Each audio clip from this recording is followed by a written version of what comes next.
Hello, good morning, good afternoon, or good evening, depending on where you're joining from today. Thank you for joining our weekly live stream. This is a live podcast interview we do every Tuesday at the same time, same place, same platforms that you're watching or listening today. We do this every Tuesday. We cover digital transformation related topics. My name is Eric Kimberling. I'm the CEO of Third Stage Consulting, and we're an independent consulting firm that helps clients throughout the world with their digital transformation journeys. And today's podcast topic is mastering project governance in digital transformations and ERP implementations. We're going to talk about project governance, what it is, how to get the right controls in place and the right methodologies in place to ensure that your digital transformation is successful. So that's the topic we'll cover here today. I'll introduce my guest who's going to help us unpack that topic here in just a moment. But before I introduce him, a couple logistical things. First of all, this podcast is part of our Transformation Ground Control podcast. So we do these live interviews every Tuesday, and then we edit it, we add more content to it, and we make it part of our formal, polished episode of Transformation Ground Control.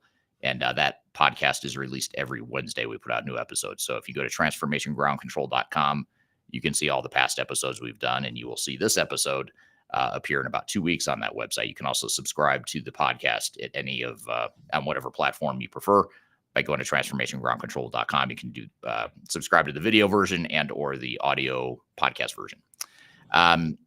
Also, we are going to take audience questions today. So I've got a list of questions I'm going to start with our guest, but really this is about you and making sure that we get the right audience involvement and cover the things that you want to cover here today.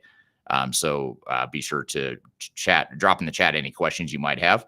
And speaking of the chat, we are going to get into the chat right now, actually, and we're keeping an eye on the chat. If you don't mind just dropping in the feed whatever city and country you're joining from today. We tend to draw a global audience, so it's always fun to see where everyone's joining from today. So if you don't mind just dropping the chat where you're watching or listening, just drop in the chat what city and country you're joining from today. I'm joining from Denver, Colorado in the U.S., I'll be curious to hear where you all are joining as well. So again, today's topic, mastering project governance in digital transformation and ERP implementations. And joining me to cover this topic is Nate Stroeher from Third Stage Consulting. Nate, thanks for being here today. Thanks for having me, Eric. Excited to talk about this today. Yeah, it's been a while since you've been on the podcast, so it's great to have you back. And I don't think we've covered this exact topic before, so it'll be great to chat with you about some of your client experiences. But before we jump into that, the client experience and sort of this whole concept of project controls and governance, tell us a little bit about your background and your role at Third Stage. So I'm the practice lead at Third Stage, and my role is to make sure that we are doing the best job we can to make our product that we present to the client as uniform and as quality and as standard as possible, to make sure that we're giving the client exactly what we've promised we would deliver them from the first time we spoke to them all the way through to the final deliverable that we present to them. So as my role at practice lead, I'm in charge of putting together the tools that our teams use and the methodologies that our teams follow throughout these projects to ensure that we're giving you the best quality product that we can throughout the life cycle of the project. Gotcha. And how about your background leading up to your role here at Third Stage? You've got a pretty interesting background leading up to this. Tell us about that.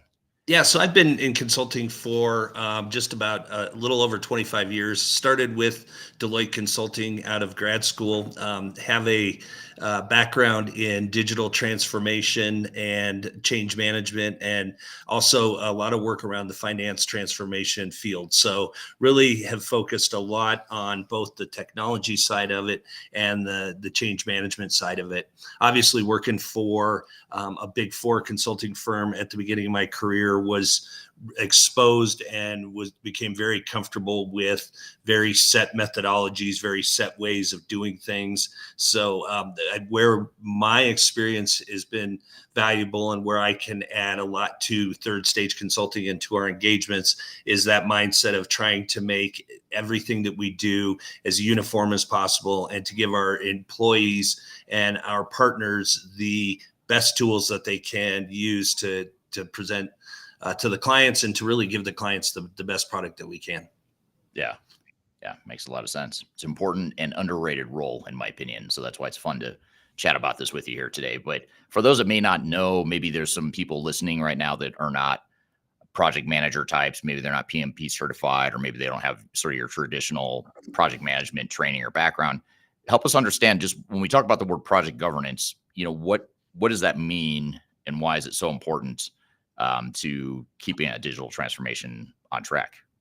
Well, really, and I kind of break project governance down into about 6 to 7 different areas, but it's really at a very high level. It's putting the guidelines and the controls and the methodology and the framework in place that allows a project, or I'm going to use project and a program interchangeably here, but it allows a project to stay on course. And the best way I can describe it, I was trying to think of it last night, is if you think about driving down a highway, you have your guardrails on the side of the road to keep everyone from going off the road and hurting themselves in an accident. The guardrails are really more the controls that project governance put in place. Then you have your lane markers that really kind of allow everyone to know what their roles are and where they play, that what their role plays in the specific project. And then you have your highway signs that are really more the communication side.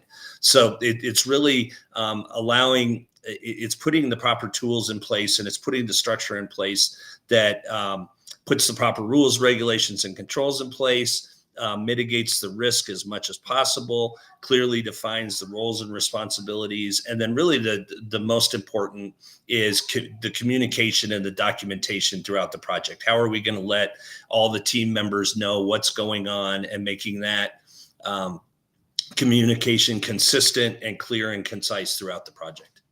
Yeah, that's a good analogy. I never heard that. I've heard the guardrail analogy, but never the full highway analogy. With not only the guardrails, but the line markers and the signs and everything. That's a great analogy. And then occasionally you see, like, you're driving down the highway, and you see the skid mark of a car that like ran into the guardrail. The guardrail's all mangled, but you could see that it's still intact. So it kind of reminds you of, like, even human behavior and mistakes and things like that might lead a transformation down off the highway. But if you got that guardrail in place, it might still be a slight accident, but it's a lot less tragic than if you hadn't had the guardrails there. So that's a good analogy there. Exactly. Yeah.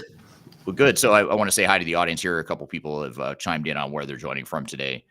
Someone on LinkedIn joining from Glasgow, UK, although I can't see the name, so I apologize for that. Alcinda joining from Johannesburg, South Africa. Darian joining from Denver. Thanks for joining. And then Edmund on LinkedIn didn't say where he's from, but he says hello. So hello to you, Edmund. Thanks for being here today. And again, thank you to everyone for joining here today. If you have questions for Nate, we're talking about mastering project governance in digital transformations and ERP implementation. So I'm curious to hear from the audience as I'm asking Nate this next question. I'm curious to hear from the audience, though, if you feel like your project or projects you've been involved with in the past, if you feel like if you've used project governance, or if you've had a good experience or any sort of experience with project governance, I'd love to hear any comments you have around that in the chat here, and we're keeping an eye on that as we go through the questions here. So just diving into that a little bit. So that was a great analogy you just described around the highway, analogy for digital transformation project governance. But what are some of the key elements that you would look for in a strong project governance framework? Well, I'll jump in on, and I might be repeating myself a little bit from what I just said, but I think it's really, and I'll kind of narrow it down to about 7 different areas, but it's really getting the rules and the regulations and the controls in place, and basically trying to figure out, is the project set up for success, and do we have the right rules in place and the right controls in place, so that when we get through with this project, and as we're implementing the technology or implementing the change management initiative, are we doing it so that we're not only going to support the organization, but that we're not going to, that we're also going to support the organization's adherence to these rules and regulations. And I bring that up in the sense that we have a lot of clients that have ISO compliance issues or compliance requirements, that we have dealing with finance. We have a lot of SEC requirements. So it's really making sure that not only is the project going to adhere to these rules and regulations, but that it supports the overall organization's adherence. And then we talk about risk management and mitigation. Again, kind of making sure that we are doing the best that we can to mitigate our risk. You're never going to eliminate risk, but when we go back to the guardrail analogy, do we have a guardrail in place so that if something does go off the rails, we're going to be able to limit the amount of damage that's done going forward? Then we really get into kind of the heart of the tools that we're putting in place. And that is at the onset of the project, sitting down and really clearly laying out what the roles and responsibilities are. Who's responsible for what is their role in the engagement, everywhere from the executive leadership team all the way down to the day-to-day people that are going to be working on this project as part of their job, or really maybe as a full-time job, what exactly those roles are and how they interact with everyone. Then we talk about where does that play in the overall project plan. So do we have the clearly defined roles, responsibilities, milestones, and deliverables? So do we know who's doing what, when it's going to be done, and who's responsible for getting that done? Then I really think that probably the most important is communication and documentation. And this is really critical. And I think if we look at probably one of the biggest success factors and one of the biggest causes of failure in a project and in an overall in client engagement, it's the lack of controls and the lack of documentation. So it's really sitting down and saying, how are we going to communicate? And when we talk about the communication, we talk about how it has to be the proper communication at the proper time, and adhering to the proper levels. So when we talk about, we work a lot with manufacturing clients. The communication to the manufacturing floor is likely going to be different than the communication to the executive team. The executive team could be traveling. They're going to have about an hour every 2 to 3 weeks to hear these communications and be involved in these status calls. Whereas with the people that are working on the technology on a day-to-day basis are going to need to hear it more constantly. That also is going to change throughout the project. As a project kicks off, we're going to need a lot more communication. As we're going through the day-to-day operations, there's probably going to be a lull where the communication is going to be a lot more 2 to 3 bullet points on here's where we are, here's where we're going. And then towards the end, as we get towards go live, again, that communication is going to ramp up. So it's the proper communication to the proper levels at the proper time. Yeah, well said. Now, what about just playing devil's advocate for a minute? Is it safe to assume that if I hire a software vendor, or when I hire my software vendor for an ERP implementation, whatever technology I'm deploying, hire the software vendor, they're giving me a project manager. So, and they've got a methodology, each software vendor has their own methodologies that they use, that kind of a branded methodology. What can I just rely on that to serve the function that you're talking about here, serve the purpose that you're talking about with project governance? Well, I say probably yes and no. There's a real on the fence answer, but I think we do deal. You're exactly right. Everyone's got their different methodologies, their different ways of doing things.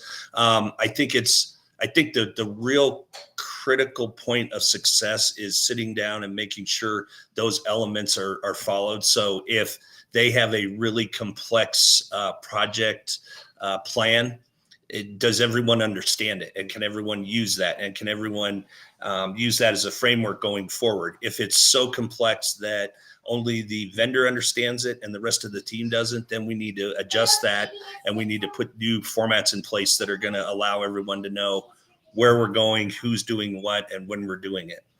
Communications is another really important subject.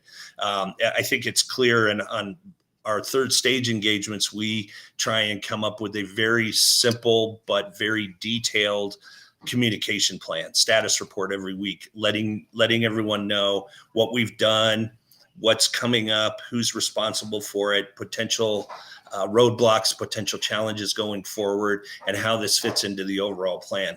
We also track the issues, what issues are outstanding, what issues have been decided, and what decisions have been made. So we, again, I think any tool is probably okay as long as it's fits the situation. If it doesn't, we have to adjust it so that it's useful for not only the vendor, but for the entire team who will be using it throughout the engagement.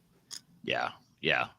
It's well said. And then, usually, one thing I found is that, typically, the vendor has, kind of a technical project manager typically. I mean, they're the ones that know the software. They know how to um, guide decisions around the design, build, and testing of the technology. But that's just one work stream within an overall program. And so what you're talking about is really sort of like, really, if we want to be technically accurate here, we would call this program governance and program controls, because you're kind of looking across not just the software vendor work stream, but you're looking across change management, process improvement, and the architecture integration. And if you've got multiple software solutions you're implementing, that makes program governance even more important. So I think that's one way to look at it too. In fact, as we're talking here, I'm just going to drop it in the screen here. And sorry, bear with me. I'm terrible at multitasking. So I'm gonna put up a QR code that talks about the difference between gosh, sorry to amuse everyone. I hope this is as amusing as it is to me, but trying to multitask is not my strong suit here. Give everyone a chance to get a sip of coffee here. Yeah, exactly. So I'm going to pop it up here on the screen, up on the top of your screen here. If you just scan the QR code, and we'll drop it in the chat for those that are listening to the audio only version of the podcast. But there's a YouTube video I did. It's a whiteboard video where I describe the difference between project management and program management.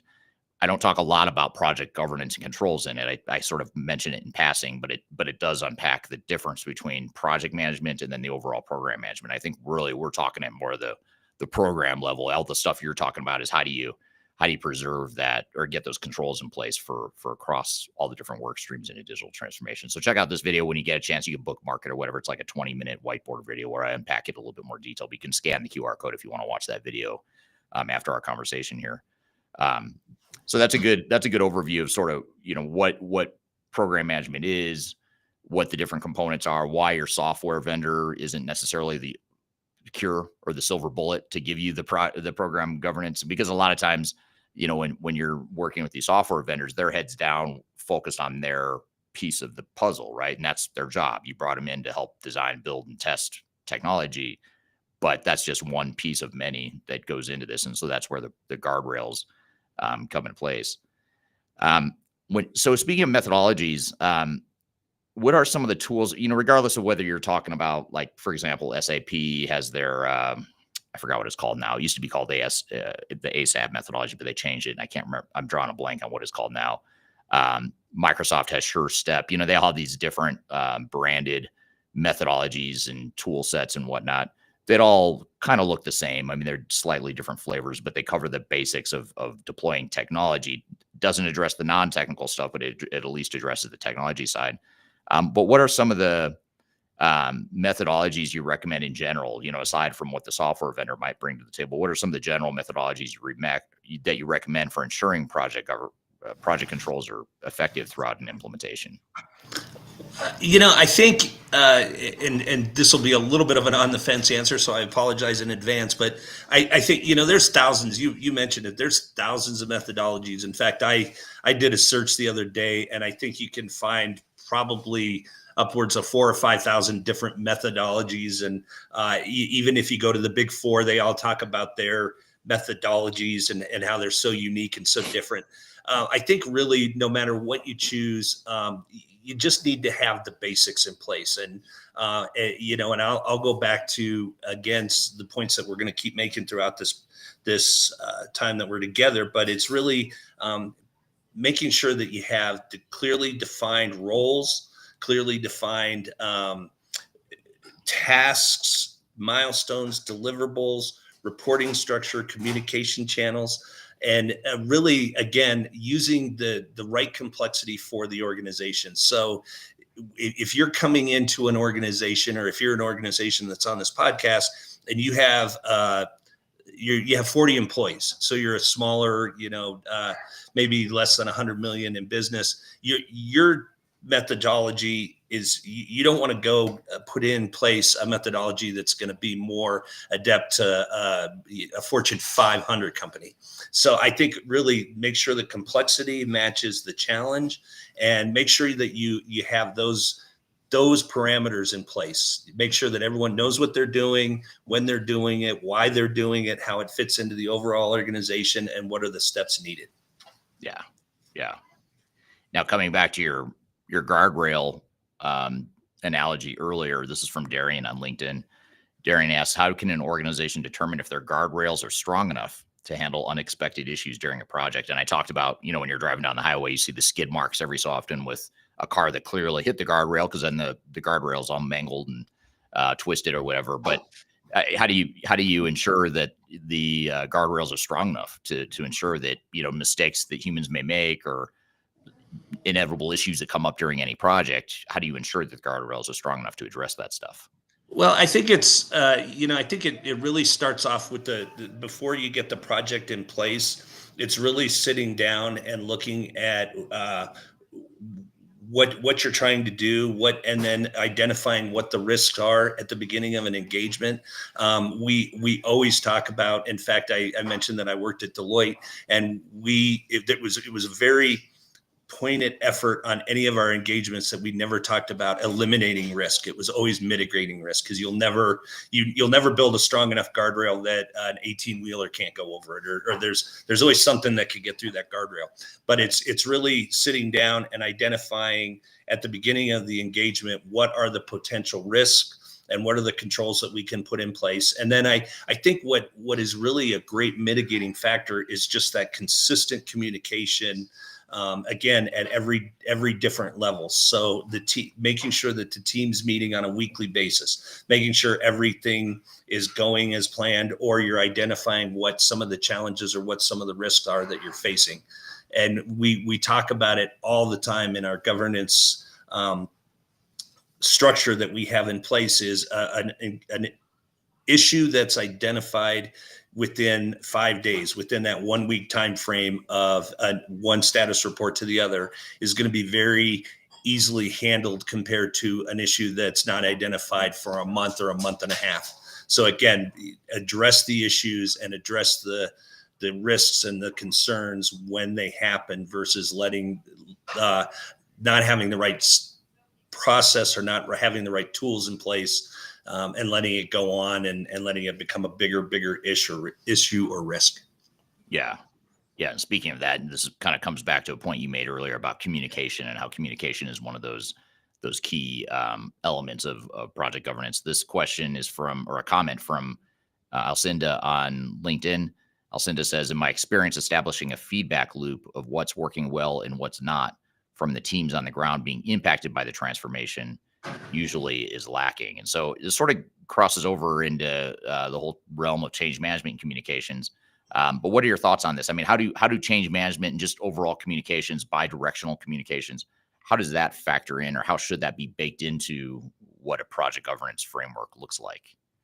I think, again, when we talk about communication and documentation, we talk about, and I think we're going to address this later, but we talk about where we look at overall successes and challenges on the project, and how that can not only be used down the road on an engagement, but can also be bubbled up and used throughout the organization. So what we really try and do on all of our engagements, and again, this is a little bit of one of those, you don't know what you don't know. So organizations that don't know this, or that don't do this, probably don't know exactly what they're missing out on.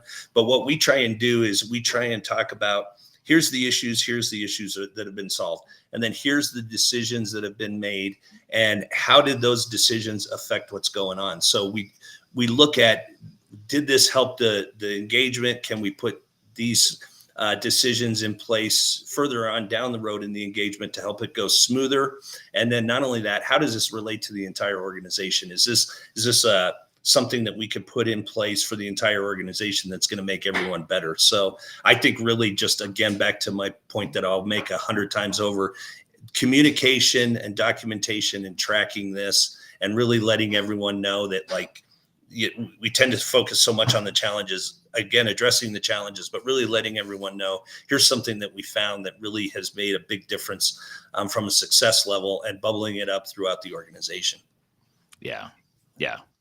Makes total sense. And to Alcinda's point, and your point too, Nate, it's easy to forget communications when you get heads down and you get buried in all the details of these projects, and you sort of, I don't want to say you stick your head in the ground, but you're just so intensely focused on what's right in front of you. It's easy to forget what's going on around you.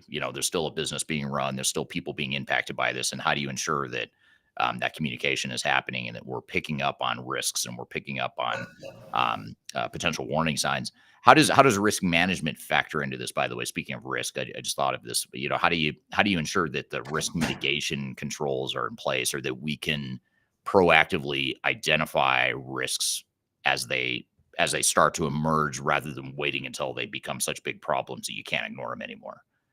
Well, I think that is a really critical point with risk management is, again, I think that we're at the beginning of an engagement. It's fairly easy to sit down and say, here's the big risk that we're going to face.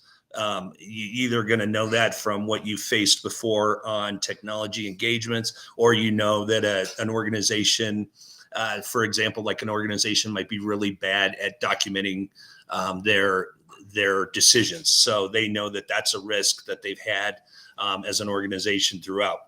So those are really easy at the beginning of an engagement to identify. But it's really, I think the key is, as a risk, it's a little bit easy to overreact and just think everything is a risk and we've got to address it. But I always would say err on the side of identifying and addressing and eliminating risk as soon as they become apparent. So don't just assume, hey, this is a risk. I don't think it's going to be an issue. Let's give it a couple weeks and see what happens. Address it. If it really isn't a concern, document that you addressed it and move on. But again, if you address it now and before it becomes a bigger risk or a bigger issue, you're going to be able to way more effectively mitigate that risk, not only at the time, but in the future within the engagement. Yeah, makes sense. What about one thing that I can't help but think about when we think about project governance or program governance controls? It's not really sexy stuff to talk about. It's not cool to talk about putting controls in place and, how do you provide oversight and controls? It sounds very draconian or top down command and control sort of thing. Very necessary, but I guess the question becomes, in this world of agile and flexibility and being nimble and all that stuff, how do you find that right balance between having governance controls and structure and that sort of thing versus being agile and flexible and sort of rolling with the punches and adapting as things change throughout the project? How do you find that right balance between the two? Well, and this will make me sound like the ultimate nerd in saying this, but I think the more controls and the more structure you have in place, the more it allows you to be agile, the more it allows you to be creative. I am, along the third stage theme, I'm fascinated with people that are great with the guitar. And I think about like the fact that there's a structure in place as you play the guitar. And the more you learn that structure, the more you don't worry about it anymore, the more you can be creative. And so I think really where we see organizations thrive is when you have a really good governance structure in place, not only on these engagements, but throughout the organization. If you have that in place, it allows people to, it allows your resources and your mind space to be free to be really worrying about how is the technology going to make the organization better. So I'd say it allows you to be free of worrying about what's going on and more worrying about what you're going to be able to do in the future and how it's going to help the organization in the future. Yeah, it's another great analogy. Play guitar or any instrument. There's structure. There's patterns. Music is all about patterns and yes, a certain amount of repeatability, but obviously there's a huge amount of creativity. So you've got to be able to have the technically sound piece of it to go with the creative side of it. And I think that's a big part of it too. Is I think if you do it right, your program governance can adapt. Obviously, it should be able to adapt to things as they change. If you've got a clear understanding of what it is you're trying to accomplish as an organization, and you've got a clear vision and direction, the governance should reflect that. And it's going to look different for you as an organization than it might with one of your peers based on what it is you're trying to accomplish. Sort of like back to your music analogy, if you're playing rock and roll versus jazz, you're going to have different sorts of governance or patterns or whatever you look for in those sorts of projects. So I think that's a great point. I've never heard anyone say that project governance can actually give you more flexibility. I think that's a really interesting way to look at it. Now, how can organizations, especially, let me back up for a second. We work with a lot of organizations that are larger multinationals, and they have separate sort of PMO departments, or program management office, program managers and things like that. And anytime there's a big project, they put someone from the PMO on the project to sort of provide that governance and control. But how do you ensure that you're not overcomplicating the governance process? In other words, how do we make sure that it's not so top down and bureaucratic and stifling, that it slows down the project? What would you say to that? I think the best guidance that we have is start out simple. And again, we walk into organizations that are Fortune 500, Fortune 50 organizations. We know that we're not going to be able to manage the project on spreadsheets. But we come into a lot of organizations that are 50, 60 people. We know that probably most of what we can accomplish, we can get by with a simple spreadsheet tool that we can use throughout the engagement. So I would say the best is to sit down and start simple. Start with something that everyone understands, everyone can use. And at the time you find yourself spending more time tracking things manually and spending more time updating your tools than you are using your tools, then it's time to add some complexity. But I think a lot of times organizations tend to get something really complex and they struggle with it and they never really know how to use it completely. So it just becomes more of a headache than it is a tool that can help them. So again, start simple.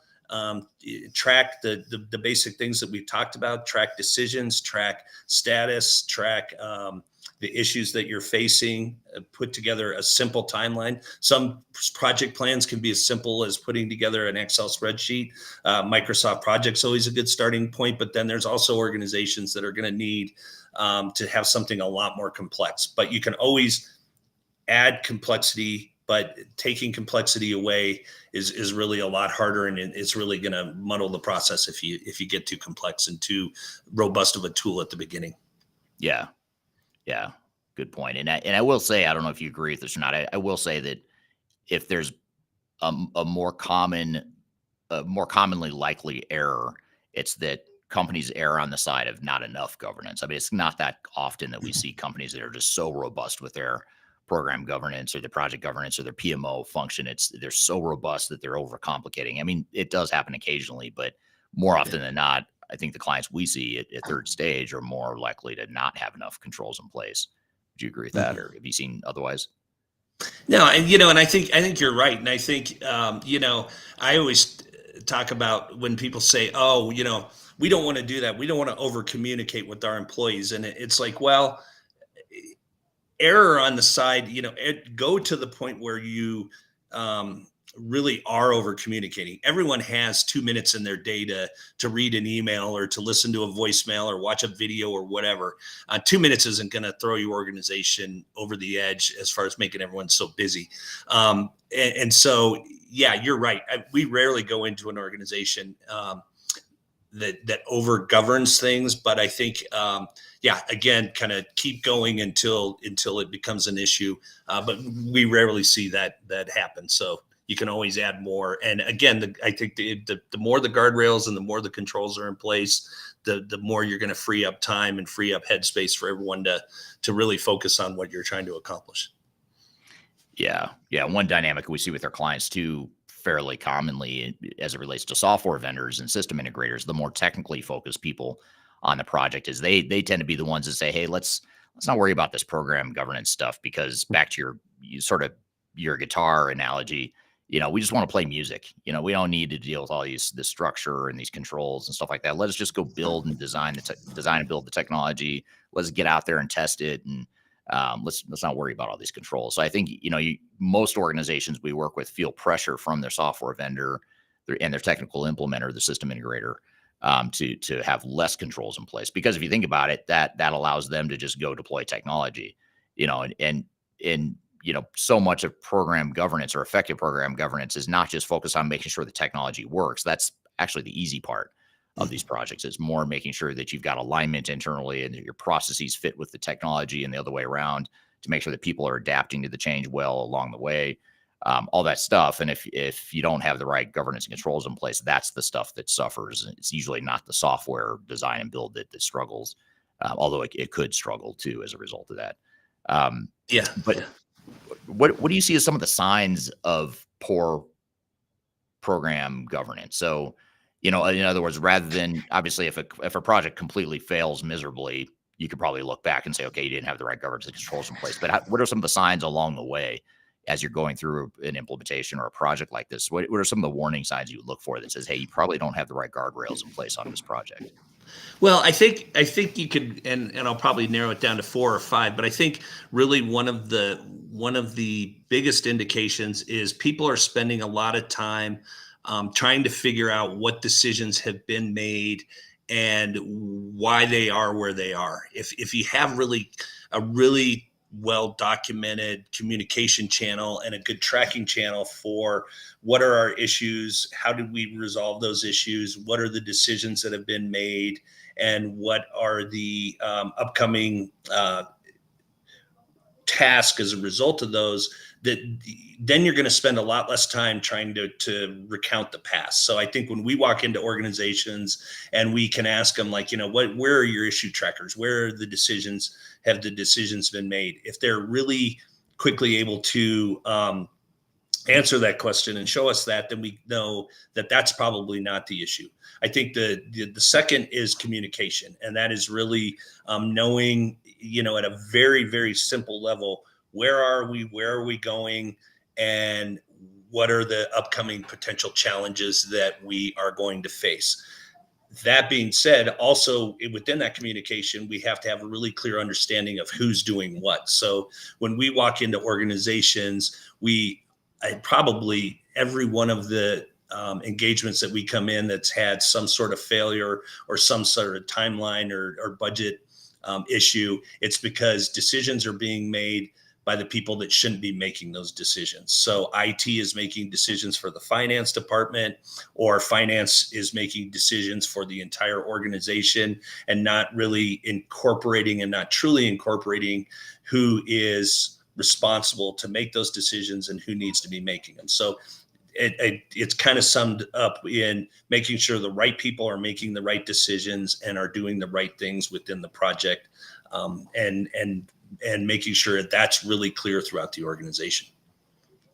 Yeah, that's a great point, because so much of project governance isn't just the tools, like the issue tracker and the risk logs and things. Some of the things that you've alluded to. It's not just that. It's also ensuring that there's clarity around how we make decisions, and it's a great point. And I had a professor on this podcast before. He's a professor out of it's either Amsterdam or Brussels. I think he's based out of Amsterdam. I'm sorry, his university's in Brussels, but I think he lives in Amsterdam. Anyway, it doesn't matter. He's in Europe. His name's Hans Mulder, and he's been on this podcast before. And he talks about how he's done a ton of research of, like, I think it's over 100,000 ERP implementations, and he studied these 100,000 implementations and looked at the data, and he found that the number one cause of delays and budget overruns is what he calls decision latency. And it's, in other words, it's how fast can an organization make a decision. And so often we get into these projects where no one really knows how to make the decision. For example, you've got this software that has off-the-shelf functionality, pre-configured functionality, whatever, and it doesn't match perfectly with the way you want it to work. Surprise, surprise. That happens a lot. Like in any project, that's going to happen. So then the question is, well, what do we do? Do we change our processes to fit the software? Do we customize the software to fit the processes? Do we go find a third-party bolt-on to address that gap in the software functionality?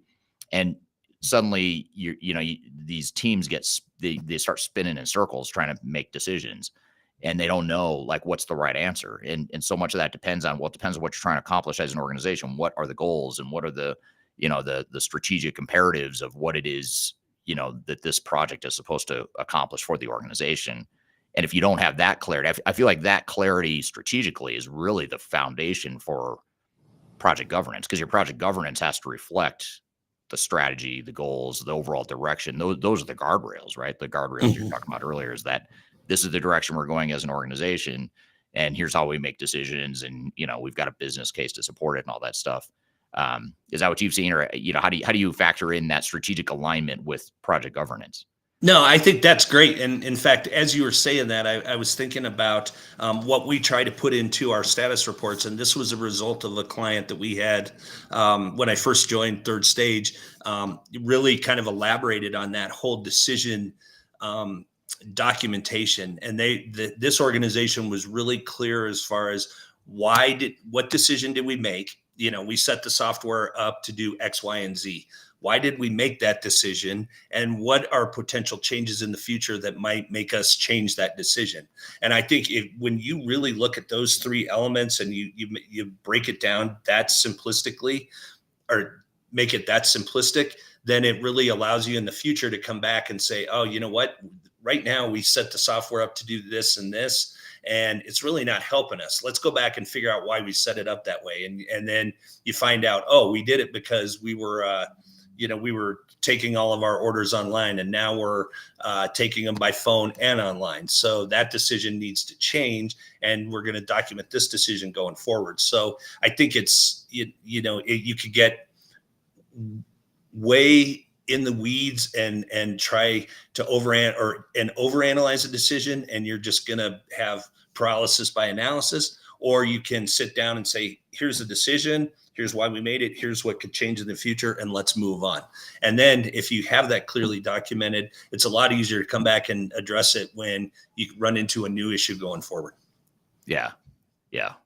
And it also puts it takes some of the pressure off the project team, the project sponsor, and it puts it back on the executives. Because really, the executives aren't responsible for executing the project and mitigating all the risks and all that sort of stuff. Obviously, they've got to delegate a lot of that to the project team, but the executive team has to have that clarity and that ability to articulate how this project fits into the overall strategy. And by the way, how are decisions going to be made, and what are the expectations around how decisions are made?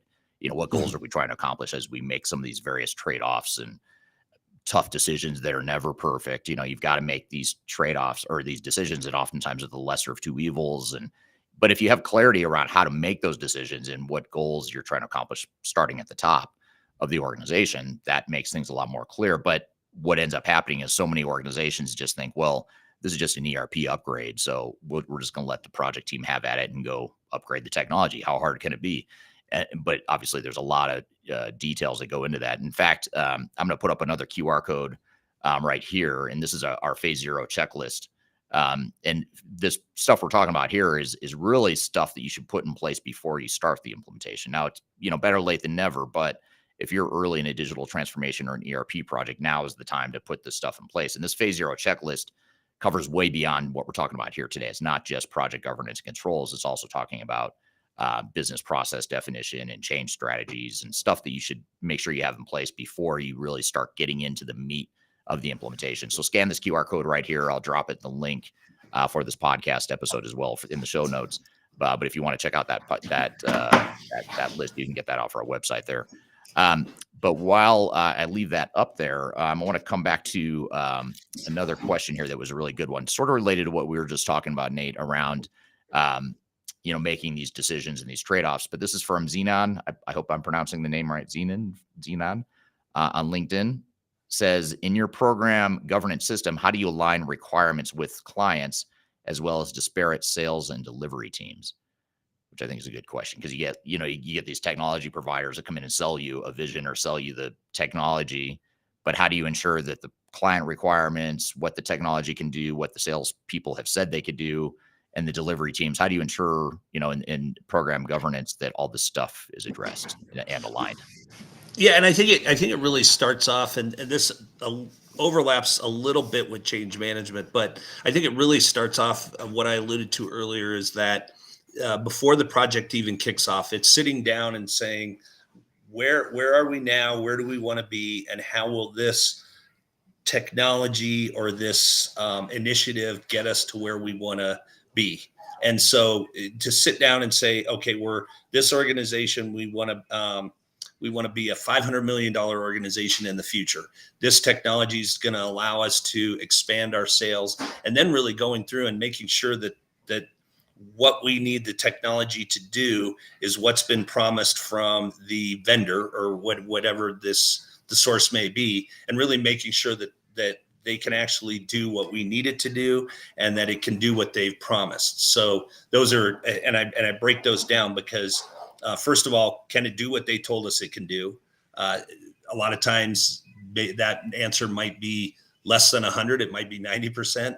And then not only that, but if it does what they tell us it can do, is it going to help us get to where we want to be? Or are we going to put a system in place and we're still going to be manually tracking orders because the system never was able to track the orders how we wanted it, or whatever that might be? So where we are, where we want to be, what the technology can do, and if it can do what it says it can do, is that what we need to get to where we need to be in the future? Yeah. Yeah. Here's an interesting comment from Ed on YouTube. Ed says, maybe the concern is the fear of the business taking a decision that cannot be understood and the implications to the project cost or timing impact. This feedback is a job from the vendor or consultant. And I want to talk about this just for a second, or get your take on this, Nate, because this is a really interesting point and actually there's another follow-up question from another audience member on LinkedIn I want to get to here in just a second.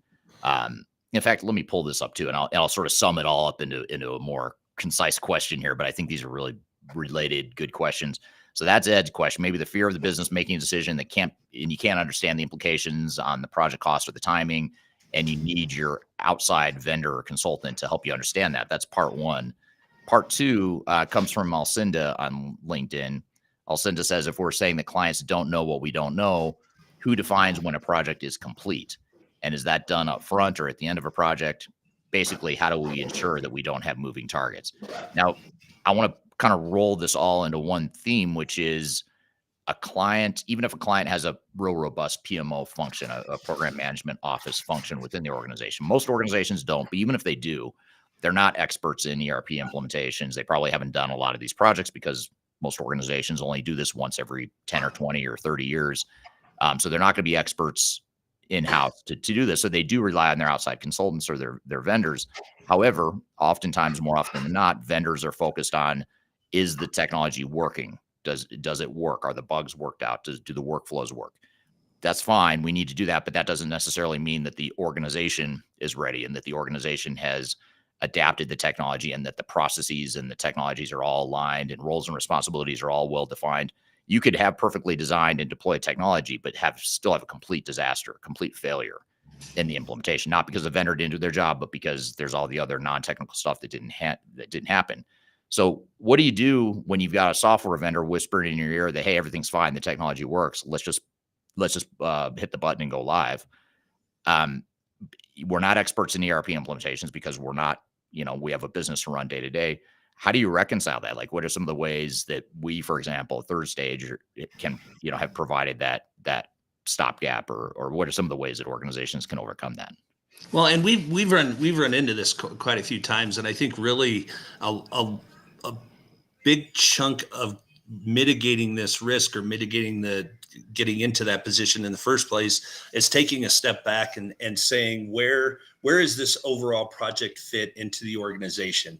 When we go back to that executive visioning, where are we going to be, and how's this technology going to help? But it's really rare, if almost I don't think we ever see it, that organizations are going through a lot more than just this technology implementation. We have one client that I think is probably implementing, alongside of what we're working on, they're implementing 10 to 15 more technology solutions within the organization. There's going to be change management. There's going to be organizational changes throughout the engagement. So it's really stepping back before you come to that point where you hit the button and go live and say, okay, now we've promised what we delivered. Everything's going to be fine. We're good. And it's really stepping back and saying, where does this fit into the overall picture? And if we get to that milestone, is this in alignment with the rest of the organization? So are we, not only are we supporting what the organization wants to do, but are we looking at ourselves and relation to all the other initiatives that are going on within the organization, and is it all moving towards the right direction? And that's not I think, Eric, you could probably elaborate on this, but that's a really tough one, because everyone's working in their bubble, and at the executive level, there's probably a pretty clear understanding of where everything fits together. But beyond that, everyone kind of has their day-to-day job, and they have their responsibilities. And when you add that to a technology implementation, it becomes even more siloed. So it's really taking that step back and saying, how are we going to interact with all the other engagements, and how does this support the overall vision as part of the overall organization? Right. Yeah. And how do you make sure that you're kind of coming back to what we were talking about just a few minutes ago? We were talking about the whole concept of decision making and making sure you've got internal alignment. How do you ensure that all stakeholders are aligned on the governance protocols and the project methodologies from the outset? How do you define these, especially if you're an organization that's not used to these big, large, complex projects, you don't have your own internal PMO department or function. How do you get that alignment to make sure you've got the right governance in place for your transformation? Well, I think it really starts with the executive sponsorship, and it's really sitting down and making sure that everyone knows that this is part of an overall organizational initiative. So if you have poor executive sponsorship at the beginning, I think when we talk about what we see from a third stage point of view, that's usually where projects have the best chance of going off the rail. If there's not that overall buy-in from the executive team, and there's not a clear understanding of just exactly what this means to the organization, and that it's a key part of the organization, and what everyone's role is within the initiative, and how that plays within the organization. If you don't have that clear understanding and that clear sponsorship and ownership by the executive team, you're really setting yourself up for a lot of challenges in the future. Right. Looks like we've got a guest appearance here, a second guest on the show here today. Snow day for Denver Public Schools. Yeah. Oh, that's right. That's is it completely closed today, or is it a late start? 2-hour late start. Yeah. Okay. Yeah. Just enough to be on the podcast. Yeah. It's freezing cold in Colorado right now, so a lot of schools have late starts here today, but thankfully it's going to warm up here today. So what about, so companies are about to start their new digital transformation. They're early on, or they're in the early stages of planning for a project. Maybe they've already gotten started on the project. What advice would you give to companies that are just starting to figure out, or trying to figure out, how to get the right governance and control frameworks in place? What sort of starting advice could you leave us with here today? I would say start simple, and what we try and do is really hit those elements of putting the right tools in place, and making sure everyone knows what the tools are, how to use the tools, and why we're using the tools. So sitting down and meeting with the different groups, and coming up to an agreement, or coming up with an agreement on what the communication plan is going to be. Are we going to have live communication? Is it going to be a conference call? Is it going to be a video? How often that occurs, and exactly what the structure of that communication is going to look like. And then really sitting down and just putting the tools in place, putting down the status report tools, putting down a project plan that everyone knows exactly how to use and what it means to them, and putting in a tool and a methodology to track your issues and your decisions. And again, start simple.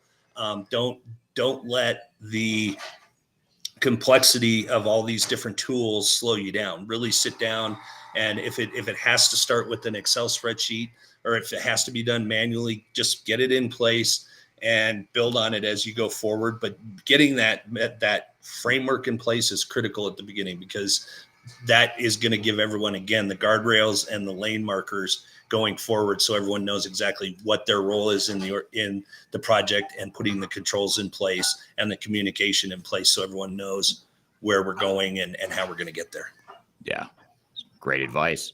And another piece of advice I'll leave you with, in addition to what Nate just said, is download this Phase Zero checklist right here. It'll get you started on some of the things you should think about. as you're planning for your implementation, including project governance and controls, but also covers things around change management and understanding your business processes, your data, your current system landscape, all that stuff. So check this out right here, Phase Zero checklist. You can get it off our website. Just scan that QR code, and we'll drop it in the chat as well, or in the show notes as well. But I want to thank you for being here, Nate. Great conversation. It flew by, and I know there's a lot more we could cover, and maybe we'll do a part 2 here on project governance at a future time. But really appreciate you being here today. Great. Thanks for having me. And if anyone has any questions on anything we've discussed, or if you'd like to talk about any of the project governance methodologies or tools that we have created here at Third Stage, please reach out to me. Be happy to talk to you about it. Yeah, we'll tag you at least on LinkedIn. We'll tag you on there, so you can get in touch with Nate, connect with him there. He's a great thought leader in the space. So appreciate having you here today. I appreciate the audience being here today. Thanks for all the great questions. Again, this episode will be featured this interview will be featured on an upcoming episode of Transformation Ground Control that'll get released in 2 weeks from tomorrow, I believe it is. So keep an eye out for that. We'll edit this, add some more content, and it'll be formally released as part of that podcast series. And thank you for being part of the live production here today for the audience. That's why we do this live, so we can get all the great engagement and then make it part of the podcast going forward. So thanks for being here. We do these live discussions every Tuesday, same time, same place. So be sure to check out our upcoming schedule, and hope to see you next week as well. Have a great week in the meantime.